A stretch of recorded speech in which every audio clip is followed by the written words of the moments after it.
नंद के यहाँ लाला हो जाए। और चौथे पन में जाकर लाला हुआ था। इसलिए क्या कहना पड़ेगा, जब गोकुल में खुशियां मनाई जा रही तो क्या हमारे यहाँ नहीं मना सकते? हाँ, नंद जो के अंगना में क्या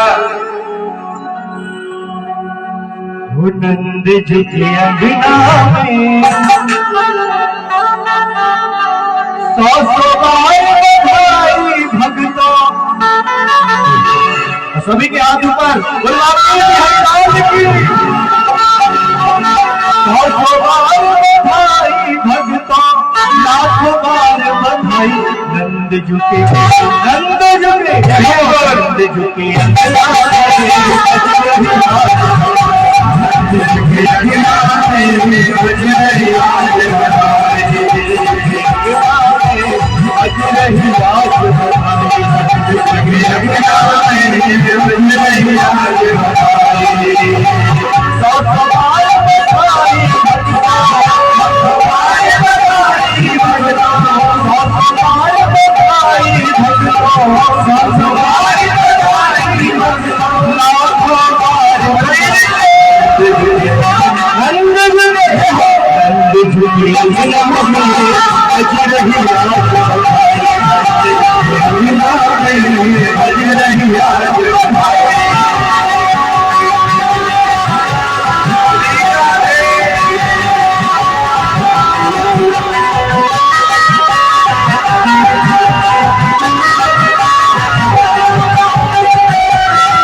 रही आज भलाई, जिसमें अंगना में बज रही आज भलाई।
उस समय बधाई बजाई गई थी गोकुल में और राज बज रही है लहरी में। लेकिन कितनी कंजूसी है मैया, न ताली बजाई जाती थी और ना ही नृत्य किया जाता था। ये आगे बैठ के बजाते लेकिन पीछे वाले कंजूसी करते हैं। ये पता है पीछे वाले जो लोग कहते हैं, पता है कैसे है जो ताली नहीं बजाते। एक गांव में कुआं खोदा जा रहा था, सुनना भैया जो तालियां नहीं बजाते उनका स्वभाव कैसा होता है। एक गांव में कुआं खोदा जा रहा था तो सार्वजनिक कुआं था, तो किसी ने कुआं खुदवाया, किसी ने लेबर की पेमेंट दी, किसी ने ईंटें लगवाई। तो एक सेठ जी थे, बड़े कंजूस थे। जैसे ये ताली बजाने में कंजूसी करते, जैसे वो सेठ भी कंजूस था। भैया स्पीकर मेरे को बहुत ज्यादा।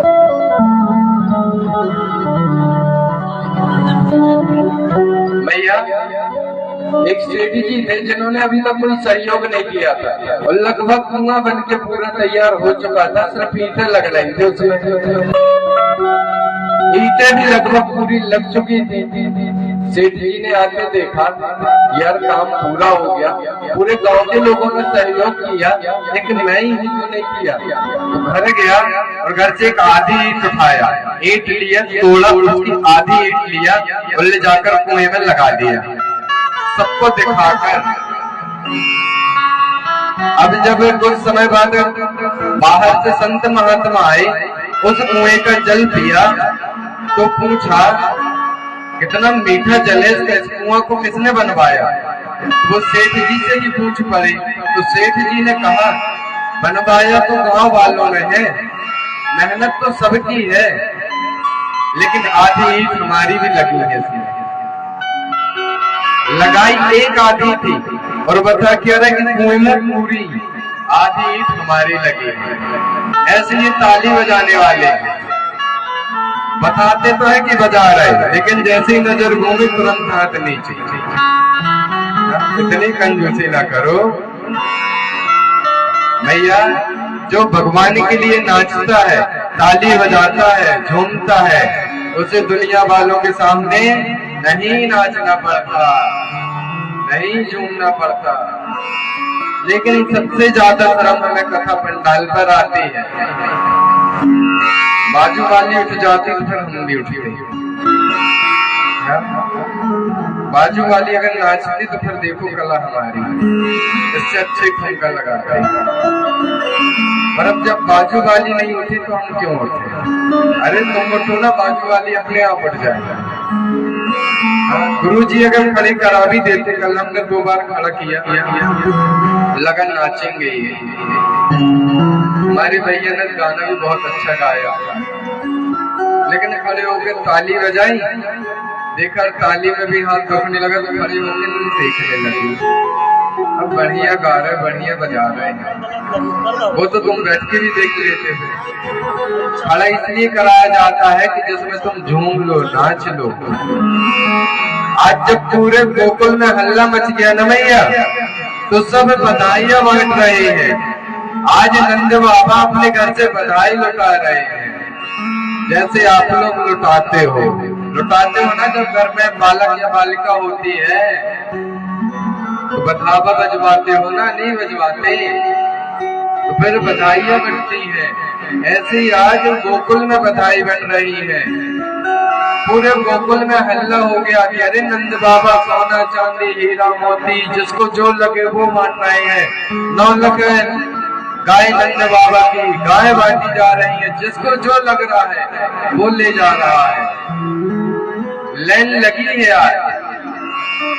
उसी गांव में एक बालक था भैया, जो बहुत गरीब घर का था। ये मानो उसके यहाँ खाने के लिए भी नहीं रहता था। तो उससे पता चला कि नंद के घर छोरा हुआ है और वहाँ बधाई बटी जा रही है। तो उसे लगा मैं रह के सब गांव के ले आए तो मैं भी जाके ले आऊं। आज ये चला तो देखा 2 ग्वाल जो थे वो तांबे पीतल के बर्तन लेके जा रहे थे। तो उसके यहाँ ना बर्तन नहीं थे, तो उसने सोचा रहे बर्तन मुझे मिल जाते तो कितना अच्छा होता। उनसे पूछा भाई ये बर्तन कहाँ से लेके आए हो? बोला पहले द्वार में जाना, बर्तन बट रहे हैं। ये तो भैया गया दौड़ के और सबसे आगे लग गया लाइन में। और जैसे ही इसे बधाई में बर्तन मिले ना, बहुत खुश हो गया, झूम गया, नाचने लगा। रे अब मुझे हाथ में लेकर नहीं खाना पड़ेगा, कम से कम खाने के लिए हमारे पास बर्तन तो हो गए। और लेके भागा वहां से। जैसे ही भागा आगे देखा तो सखियां चांदी के बर्तन लेके जा रही थी। इसने अपने देखे, उनके बर्तन देखे, कहा ये तो मेरे से ज्यादा चमक रहे हैं। पूछा अरे सखी ये कहाँ से लेके आई हो, ये बर्तन कहाँ मिल रहे तुम्हें? तो सखियों ने कहा ये बर्तन दूसरे दरवाजे में मिल रहे हैं, तुम कहाँ तांबे पीतल में लगे हो? ये देखो चांदी के बर्तन दिए मुझे यशोदा मैया ने। ये जो था ना, इसने अपने तांबे पीतल के बर्तन वही फेंके और आज ये चांदी के बर्तन लेने चल दिया और जाकर लाइन में लग गया। अब इसे ये लग रहा है जल्दी से मेरा नंबर आ जाता, ना पता चले मेरा नंबर आते आते पता चले बर्तन ही खत्म हो जाए।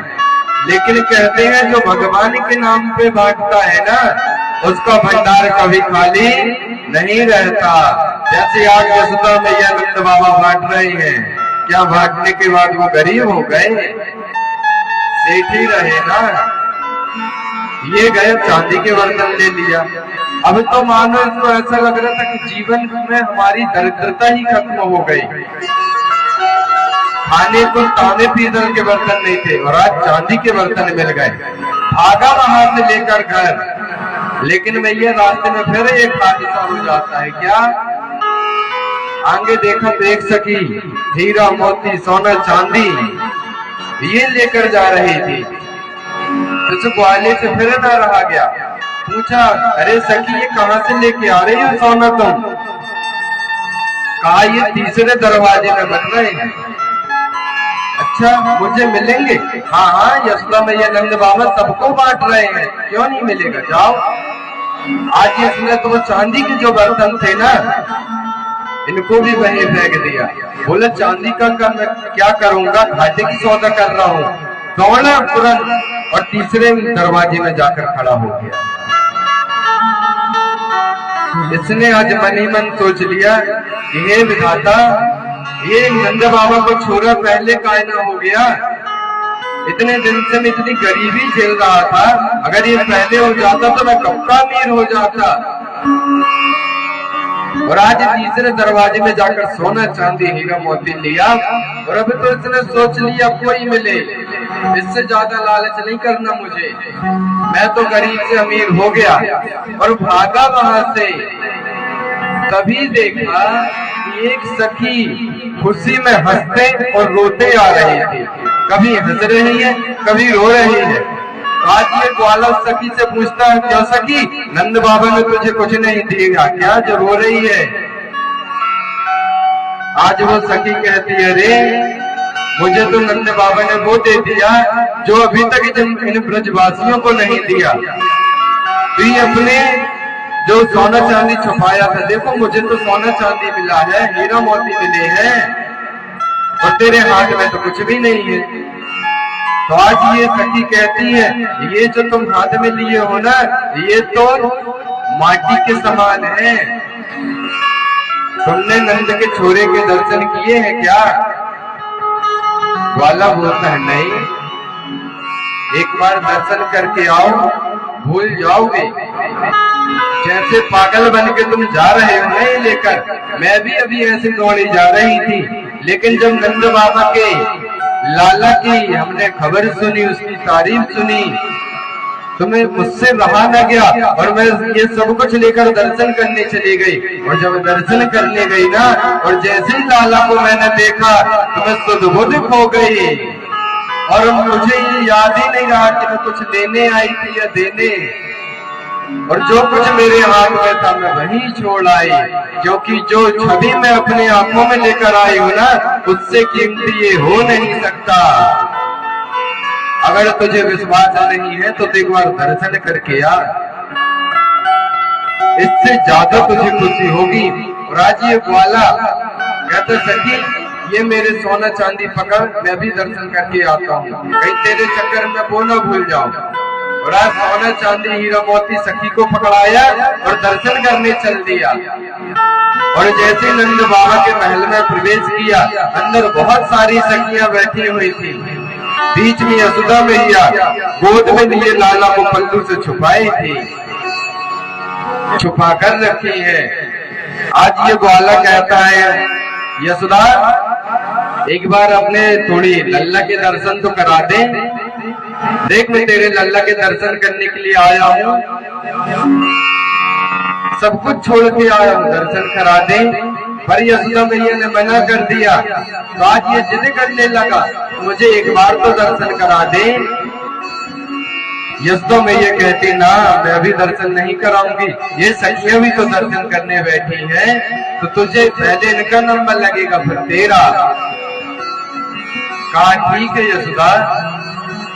और धीरे धीरे शाम का समय हुआ, यशोदा मैया ने लल्ला को वहीं रखा और किसी काम से महल के अंदर गई। इतने में ही देखा, इसने जाकर कि लल्ला के मुख को निहारूं, अभी कोई है नहीं। सारी सखियां आपस में बात कर रही हैं। मैं चुपके से देख लूंगा। और जैसे ही इसने जाकर लल्ला के मुख को निहारा है ना भैया, तो ये कभी रोया नहीं था, लेकिन लल्ला के मुख को निहारते ही खुशी के ऐसे आंसू छलक पड़े और आज भूल गया कि मैं यहाँ किस लिए आया था, या मेरा बीता हुआ कल कैसा रहा, कैसे मैंने अपनी गरीबी देखी है। और जैसे लल्ला के मुख को निहारा ना, सब कुछ भूल गया और वहीं से जयकारे लगाने लगा। हे विधाता, अगर इस लड़के का जन्म पहले हो जाता तो आज मैं इतने कष्ट में न रहता। आज मैं अपने दुख कष्ट दरिद्र सब भूल गया और आज लाला की छवि आंखों में बसाकर चला है। रास्ते में वही सखी फिर मिली, अरे तुम अपने जेवर को ले लो। इसने कहा जो जेवर में लेके आया हूँ ना, उसके सामने ये जेवर तो सच में कुछ नहीं है।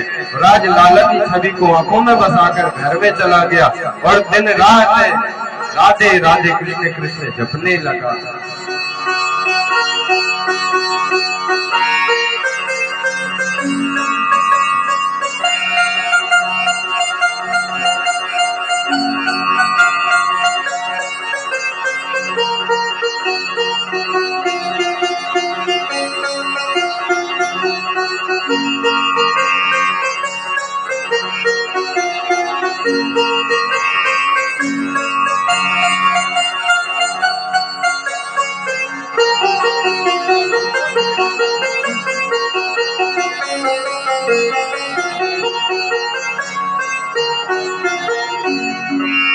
बोले वृंदावन बिहारी लाल की, सावरिया सरकार की। आज ये सब कुछ भूल गया और दिन रात बस उस छवि को निहारता रहता और जब मौका मिलता तो दर्शन करने चला जाता। इधर भादों के मास में कृष्ण पक्ष की द्वादशी के दिन लाला को शंकर जी को पता चला कि मेरे प्रभु ने पृथ्वी पर गोकुल में अवतार ले लिया है। मैंने हर जन्म के दर्शन किए हैं, क्यों न इस जन्म के दर्शन करने भी मैं चलूं। और आज भोले बाबा जब लाला के दर्शन करने के लिए हिमालय से वृंदावन आते हैं न भैया, तो साथ में नंदी भृंगी श्रृंगी भूत प्रेत ये सब साथ में चल देते हैं। तो आज शंकर जी पूछ रहे हैं, अरे तुम लोग कहाँ चले? अरे दूल्हा जहाँ जाएगा बराती तो अपने आप साथ में चलेगी। तो आज भोले बाबा कहते हैं, मुझे दूल्हा ना समझो, आज मैं किसी पर्सनल काम से पृथ्वी लोक में जा रहा हूँ। आधे भूत प्रेत सब बोलने लगे, अरे जो भी तुम्हारा पर्सनल काम हो हम भी साथ में चलेंगे, अकेले तुम्हें जाने कहाँ दें। भोले बाबा कहते हैं, अरे तुम लोग जाओगे तो काम बिगड़ जाएगा। बताओ भैया, हमारे घर के सामने भूत प्रेत आके खड़े हो जाए तो डर न जाओगे? हाँ, भोले बाबा के जो संगी साथी बराती है वो कैसे हैं? भूत प्रेत, किसी की मूड़ नहीं तो किसी की चार मूड़, किसी के हाथ नहीं तो किसी के पैर नहीं, किसी के सब पेट ही बना सबका आया। शंकर जी की बारात में बराती तो सुने होंगे ना कैसे कैसे हैं। तो नंदी आज सबसे आगे आकर समझाने लगा, अरे सुनो, प्रभु का कोई काम है, अभी रुक जाओ, मैं साथ में जाता हूँ, मैं तो हूँ सेवक उनका, मैं ध्यान रखूंगा भोले बाबा का। शंकर जी ने कहा, नंदी ज्यादा आगे आगे ना हो, हम तुम्हें भी लेकर नहीं जाएंगे, हम तुम्हें भी साथ में नहीं ले जाएंगे। नंदी ने कहा, रे बगैर गाड़ी के ड्राइवर कैसे जा सकता है, और मैं आपका वाहन हूँ, आप कैसे बिना मुझे लेके जा सकते हो। शंकर जी ने कहा, मैं जिस काम के लिए जा रहा हूँ ना, वहां मुझे न गाड़ी की आवश्यकता है न बैलगाड़ी की, मैं तो बस पैदल ही जाऊंगा। इसलिए मैं ये देखना, कई लोग मंदिर या परिक्रमा करते तो पैदल करते हैं, क्यों? भगवान के पास हमें पैदल ही जाना चाहिए। अगर दूर है तो गाड़ी का सफर कर लो, लेकिन उनकी नगरी में पहुंचने से पहले हमें पैदल यात्रा करना चाहिए। लेकिन नहीं, हमारी कार तो मंदिर के दरवाजे में रुकेगी जाके। साहब की तरह जाएंगे, माला चढ़ाएंगे, नरियल फोड़ेंगे और साहब की तरह आ जाएंगे। अब ये समझ में नहीं आता कि दर्शन करने गए थे या दर्शन कराने गए थे। ऐसे ही होता है भैया, जब हम किसी मंदिर अंदर में जाते हैं तो दर्शन करने नहीं कराने जाते हैं टिप टॉप बन के। भैया आप जैसे भी हो वैसे ही चले जाओ भगवान के पास। भगवान तुम्हारे रूप को नहीं देखता, तुम्हारे स्वरूप को नहीं देखता, तुम्हारे वस्त्र को नहीं देखता, वो तो तुम्हारे स्वभाव और मन और हृदय को देखता है कि तुम कितनी पवित्रता से आए हो। तुम बिना नहाए भी अगर परमात्मा के दर्शन करने जाओगे ना, तो भले हम या ये लोग तुम्हें पसंद ना करें, लेकिन भगवान तुम्हें जरूर पसंद करेगा अगर तुम्हारा हृदय साफ है तो। इसलिए तो भगवान ज्ञानियों को नहीं पागलों को मिलते हैं। मीरा भगवान के लिए पागल थी, मिले कि नहीं बताओ? मिल गई ना? मीरा की तरह पागल को बन के देखो, परमात्मा दौड़े चले आते हैं।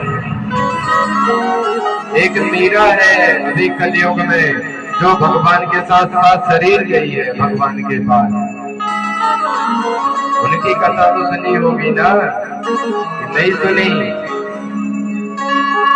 और नहीं सुनी तो हम भी नहीं सुनाई। हम तो कथा करने आए हैं भैया। आज भोले बाबा चले हैं हिमालय से, तो रास्ते में नंदी को छोड़ दिया, आधे रास्ते में आए तो सर्प को निकाल के रख दिया, और आगे आए तो भूत प्रेतों को छोड़ दिया, और आज पहुंच गए हैं गोकुल की नगरी में। बोल शंकर भगवान की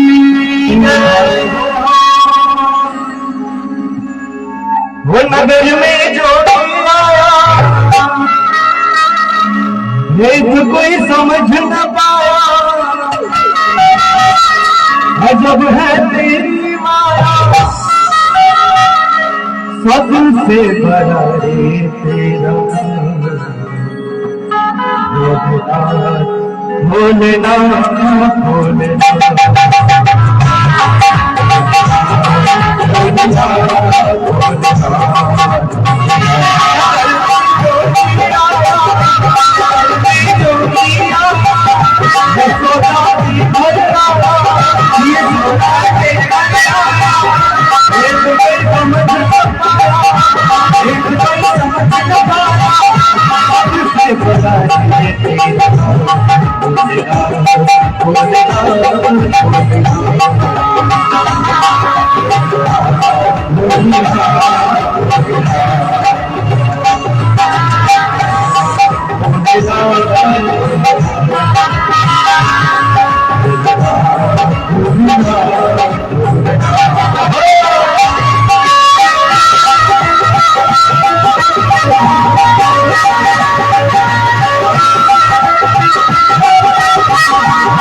अंगे भगवती गले में शाला के पटायो, अंगे भगवती गले में माला के पटायो, लखवाल चलो घर घर अलग दिवायो, घर घर अलग दिवायो, घर घर अलग दिवायो। अंगे भगवती गले में माला के पटायो, लखवाल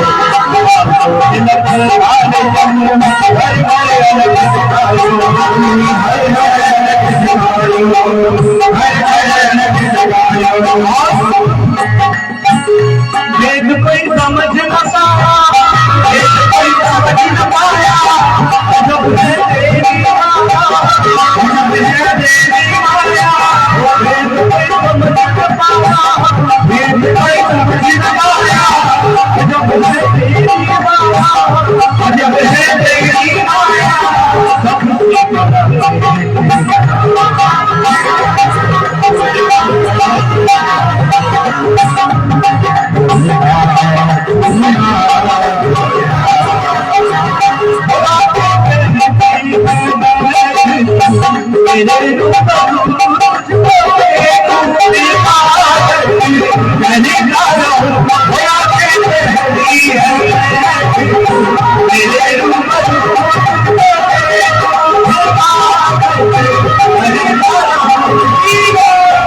तेरी सावरी सुरतिया और शंकर भगवान कहते हैं ये मेरी श्याम तेरी सावरी सुरतिया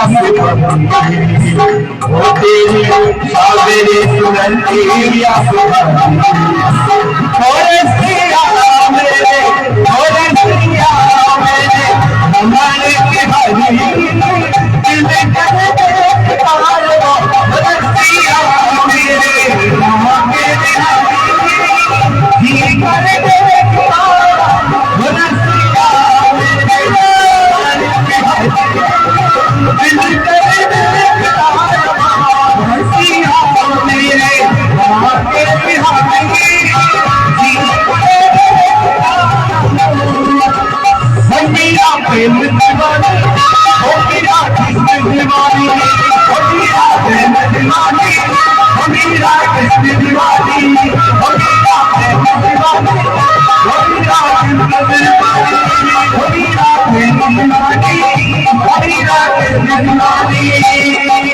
दीवानी दीवानी दीवानी वो मेरा दीवानी दीवानी दीवानी दीवानी वो मेरा दीवानी मैं कोई समझ न पाया यशोदा की गलिया मैं कोई समझ न पाया यशोदा की गलिया सबसे बड़ा है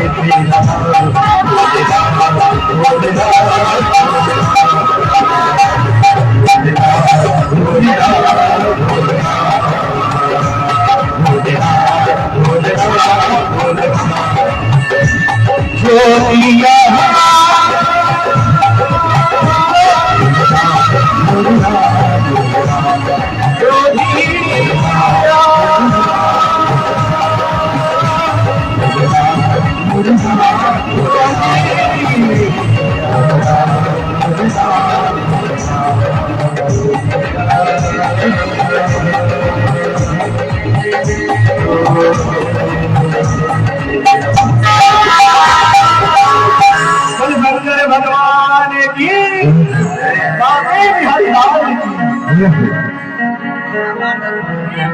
आज भोले बाबा जब गोकुल पहुंचे हैं तो पता पूछ रहे हैं, अरे कोई मुझे नंद के घर का पता बताएगा। भोले बाबा अपने कितना भी स्वरूप छुपा ले, क्या उनका स्वरूप छुप सकता है। आज उन्होंने एक साधु का वेश बनाया। दूर से ही मानो ऐसा लग रहा था कि भगवान शंकर चले आ रहे हैं, इनका तेज छुप नहीं रहा। जैसे ही गोकुल के ग्वालों ने देखा पीछे लग गए, बताने लगे कि नंद बाबा का महल बीचों बीच में है, आप चले जाइए।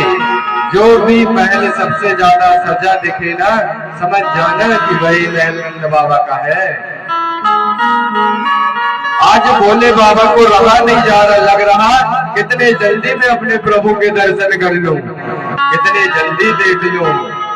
जब हम किसी से मिलने जाते हैं पहली बार या देखने जाते हैं तो लगता है ना कितना सुंदर होगा, स्वरूप कैसा होगा, देखने में कैसा लगता होगा, है ना भैया। आज तो मोबाइल चल गए हैं। पहले जब बच्चे बच्चियों की शादी होती थी तो बारात जब आती थी तो लगता था कितने जल्दी स्वरूप देख लेती मैं, क्योंकि पहले देखना दिखाना तो चलता नहीं था, है ना। तो वो उत्साह अलग होता है। जैसे आज भोले बाबा को लग रहा है कि कितने जल्दी मैं दर्शन कर लेता। जब भी भोले बाबा अपने प्रभु से मिले हैं ना तो हर और हरि का मिलन हुआ है। तो आज भोले बाबा भी मिलने के लिए आए हैं। नंद के घर के सामने द्वार पर खड़े हो जाते हैं और आवाज लगाते हैं, नाम नहीं लेते, सीधे माँ बोलते हैं। क्यों? क्योंकि इनके प्रभु की माँ है। आवाज लगाते हैं माँ। अंदर से यशोदा मैया ने देखा कि अरे लगता है कोई जोगी आया है बधाई लेने। तो यशोदा मैया किसी कार्य में बिजी थी तो उन्होंने इन दासी को भेजा, जा कोई साधु आया है, जो कुछ भी मांगे मेरे से बिना पूछ उठाकर दे देना। दासी भी दौड़ के गई, भोले बाबा को देखा, प्रणाम किया, बोले महाराज क्या चाहिए आपको बताओ, आज तो आप जो बोलोगे वो मिलेगा। भोले बाबा बोलते मैं लेने नहीं आया, ना कुछ मांगने आया हूँ, मैं तो बस यशोदा के लाला के दर्शन करने आया हूँ, दर्शन करा दे सखी। दासी ने कहा रुको मैं पूछ के आती हूँ। अंदर गई, जाके बोलती है यशोदा वो तो तेरे लाला के दर्शन करने आया है, कुछ लेने नहीं। तो यशोदा मैया कहती है अरे कुछ दे दे के विदा कर दे, मैं से अपने लाला के दर्शन न कराऊंगी किसी को, कुछ भी दे दे, धन दे दे, सोना चांदी दे दे, विदा कर दे। ये फिर आती है भोले बाबा के पास, बोलती है कुछ धन ले लो, लाला भी सो रहा है, उठ जाएगा तो दर्शन करा देते, लेकिन सो रहा तो कैसे उठाए। अभी लाला कितने दिन के हैं, 4 दिन के। कितने दिन के मैया, और अभी रोए भी नहीं है, इतने 4 दिन के हो गए लेकिन अभी रोए नहीं, किसी ने आवाज नहीं सुनी है। मैया यहाँ भोले बाबा ने मना कर दिया कि मुझे धन नहीं, मुझे तो बस दर्शन करना है। दासी ने आकर यशोदा से बताया, यशोदा ने कहा तेरे से एक बाबा नहीं संभाला जाता क्या, देख मैं कैसे विदा करके आती हूँ। राज यशोदा मैया चली है ताव में, अरे बाबा कुछ चाहिए तो बता, क्यों परेशान कर रहा है, क्यों सुबह से आगे द्वार में खड़ा हो गया, तुझे कुछ धन चाहिए तो ले ले, क्या हक लेके बैठा है, जा मैं नहीं देती कुछ और न दर्शन कराऊंगी। और आज यशोदा मैया दरवाजा लगा लेती है। भोले बाबा की आंख में आंसू आ जाते हैं कि प्रभु मैंने आपके हर स्वरूप के दर्शन किए, क्या मुझे बाल स्वरूप के दर्शन करने नहीं मिलेगा? हाँ? कुछ तो करो कि मैं दर्शन कर लूं। भोले बाबा भी बाहर से आवाज लगाते, माँ मैं भी देखता हूँ तो कितने दिन बचा के रखती अपने लाला को, जब बड़ा होगा वो खुद दर्शन देने आ जाएगा और मैं तेरे द्वार से हटूंगा नहीं। भोले बाबा जब समाधि लगाते थे ना, 1-2 दिन की नहीं, हजारों वर्षों की समाधि लगाते थे, तो लाला तो 2-3 साल में ही आ जाएंगे बाहर। कितने दिन छुपाएगी यशोदा? बैठ गए समाधि लगाकर द्वार के सामने और मनी मन प्रार्थना करने लगे, प्रभु मैं तो कल तक का इंतजार नहीं कर सकता, तुम तो मुझे आज ही दर्शन दो। ध्यान करना बात अलग है, लेकिन मैं दर्शन करने आ रहा हूँ और दर्शन करने की प्रतीक्षा हम कर नहीं सकते। ध्यान चाहे मैं हजारों वर्षों का कर लूं, लेकिन दर्शन तो मुझे अभी ही चाहिए प्रभु। मैंने भले गुस्से में कह दिया कि मैं हजारों वर्षों तक इंतजार करूंगा, लेकिन सही मानो मुझसे तो एक पल भी, एक क्षण भी नहीं रहा जा रहा है। मुझे तो दर्शन दे दो, कुछ तो उपाय करो। इधर आज लाला अंदर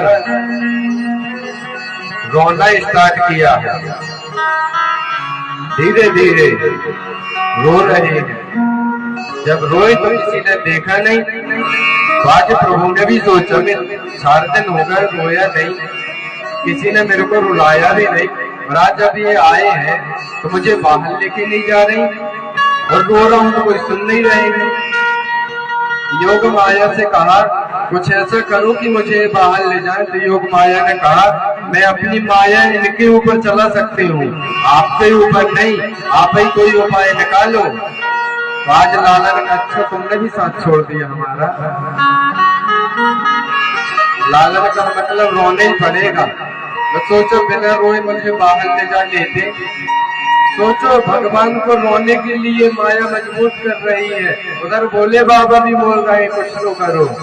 लाला ने कहा ठीक है रुको। राज लाला ने किलकारी मार के रोना शुरू किया एकदम से, और जैसे ही किलकारी मारी है तुरंत यशोदा मैया दौड़ी।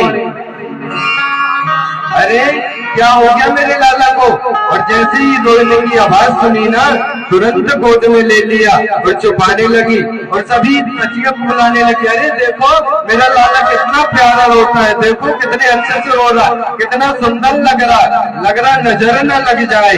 निहारने लगी, लेकिन कोई बालक 2 मिनट 3 मिनट रोए तो ठीक है, अब 2-2 3-3 घंटे रोए तो फिर समस्या है। अभी सारी सखियां खुश हो रही थी जब वो रो रहा था, लेकिन अब समस्या हो गई कि 1-2 मिनट रोए तो ठीक है, लेकिन लाला तो रो ही जा रहा है। ये अभी यशोदा मैया अभी हंस रही थी, अब रोने लगी। अरे देखो ना, लाला तो चुप ही नहीं रहा है, रोए जा रहा है। तो गोकुल की एक सियानी सखी थी, उसने कहा तेरे से देखते नहीं बनते भल्ला, लाला की नजर लग गई है। तो आज नजर उतार रही है, गंगी गाय की पूंछ से, कोई झाड़ू से, कोई तिलक काजल लगा रहे, कोई मिर्ची से, सब अपने अपने प्रकार से नजर उतार रही है। लेकिन आज लाला चुपने तैयार नहीं है, क्योंकि लाला को तो किसी और की नजर लगी है। किसकी मैया? भोले बाबा की। इसकी नजर तो भोले बाबा ही उतार सकते हैं। बाहर आवाज आने लगी भोले बाबा की, अब लाला रो रहे हैं, हमारे प्रभु रोने का नाटक कर रहे, मतलब अब इंतजार की घड़ी समाप्त। मनी मन मुस्कुराने लगे भोले बाबा और भगवान को याद करने लगे। इतने में एक सखी ने कहा, अरे जो बाहर एक बाबा बैठा ना, मैंने उसको देखा, वो कुछ मंत्र बोल रहा था, लगता है उसी ने कुछ किया, वो पहुंचा हुआ बाबा लगता है। यशोदा मैया ने जैसे सुना, लाला को वहीं रखी और दौड़ के भोले बाबा के पास आ गए। कहने लगी, अगर आपने कुछ किया तो मेरे लाला को ठीक कर दो, रोए जा रहा है। तो आज भोले बाबा कहते ठीक भी कर दूंगा और तेरे लाला का भविष्य भी बता दूंगा, अगर तुम मेरे पास लेके आएगी तो। तुरंत यशोदा अंदर दौड़ के गई, लाला को गोद में ली, पल्लू में ढक के ले आई, बोलती अब उतारो नजर। बोलते ऐसे नहीं उतरती नजर, पहले लाला को हमारी गोदी में दो। और जैसे ही लाला को गोदी में लिया, भोले बाबा जी तो देखते ही रह गए, निहारते रह गए। और जैसे ही गोद में लिया तो लाला भी चुप हो गया, लाला भी भोले बाबा को निहार रहा। और जैसे ही लाला चुप हुआ तो यशोदा मैया ने तुरंत छुड़ा लिया, और जैसे ही छुड़ाया तो लाला फिर रोने लगा। अब तो यशोदा मैया को विश्वास हो गया किसी ने कुछ किया है। यशोदा मैया हाथ जोड़ के खड़ी हो गए, बाबा अगर तुमने कुछ किया हो तो ठीक कर दो। तो कितना परेशान है, देखो ना, सारी सखियां रोने लगी, अब तो ठीक कर दो। भोले बाबा ने फिर पुनः हाथ में लिया और अब कहा, प्रभु मैं तो बस दर्शन करने आया था, मुझे दर्शन प्राप्त हो गए, अब चुप जाओ, अब माँ को परेशान ना करो। तो यशोदा मैया कहती, तुम तो भविष्य बताने वाले थे ना? हाँ, हाथ की रेखाएं देखी तो क्या भगवान का कोई भविष्य बता सकता है? क्यों मैया, भगवान का कोई भविष्य बता सकता है? नहीं ना। आज भोले बाबा भी कह रहे हैं, मैं दुनिया का भविष्य तो बता दूं यशोदा, लेकिन तेरे लाला का भविष्य तो मुझे समझ में नहीं आ रहा, ये लीला क्या करने वाले हैं। हाँ, लेकिन एक बात जरूर बता सकता हूँ कि तेरा लाला शादी बहुत करेगा, एक नहीं हजारों शादियां करेगा। जैसे ये बात सुनी तुरंत लाला को ले लिया। बाबा क्या बकते हो? हाँ, ये सुनने के लिए लेके आई थी, चलो जाओ। राज भोले बाबा भगवान को याद करते हुए, मेरा मन वैरागी हो गया, वृंदावन की गलियों में मेरा मन वैरागी हो गया, वृंदावन की गलियों में मेरा मन वैरागी हो गया। वृंदावन की गलियों में मेरा मन बैरागी हो गया।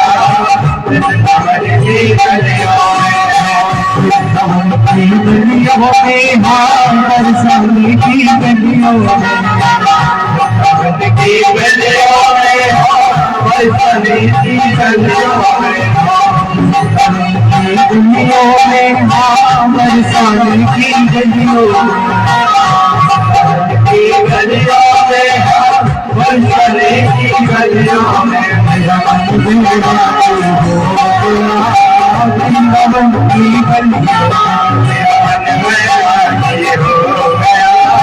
वृंदावन की गलियों में मेरा मन बैरागी हो गया।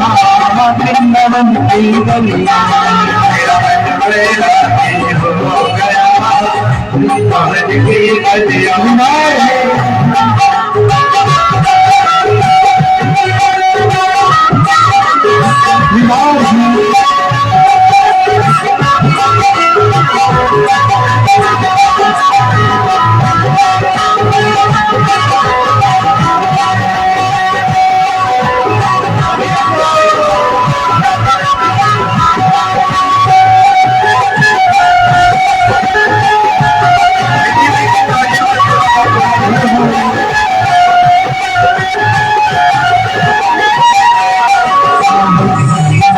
बहारे लहर मुझे बड़े तुम्हारे लहर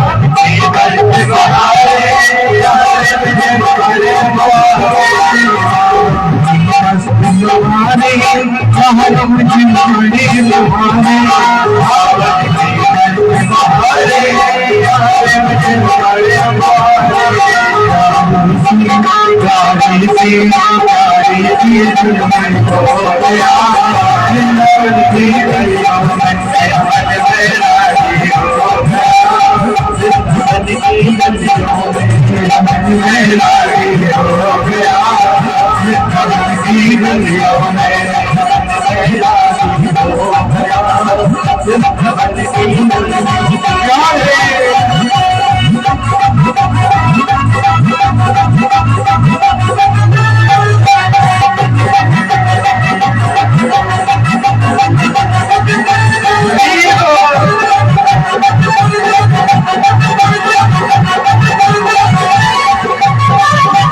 वृंदावन की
मेरा मन वैरागी हो गया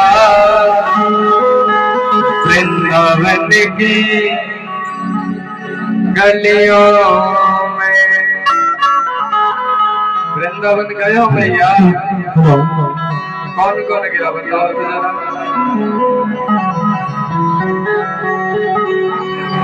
भागवत के बाद एक बस कराए देते हैं या टिकट कराए देते हैं, ठीक है? सब लोग वृंदावन एक बार जाओ, दर्शन करके आओ। एक बार भाग्य विहारी के दर्शन करके तो देखो मैया,